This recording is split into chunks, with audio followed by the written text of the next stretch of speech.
أثارت إطلالة عارضة الأزياء العالمية جورجينا رودريغز في حفل توزيع جوائز صناع الترفيه المقام بالمملكة العربية السعودية جوي أوردز 2023 فضول وإعجاب الكثيرين، خاصة وأنها كانت قريبة من روح الأزياء العربية في احتشامها وألوانها، وتمثلت في إطلالة مخملية من اللون الكحلي مع غطاء للرأس من التول الشفاف وقفازات يد عالية.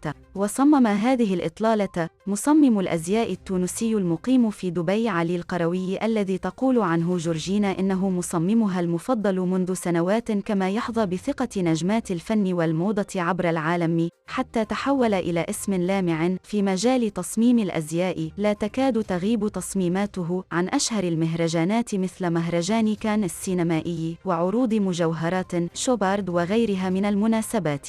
من تصميمات علي القروي إلى جانب جورجينا كل من هيفاء وهبي ونانسي عجرم ودرة زروق وهند صبري وغيرهن من النجمات.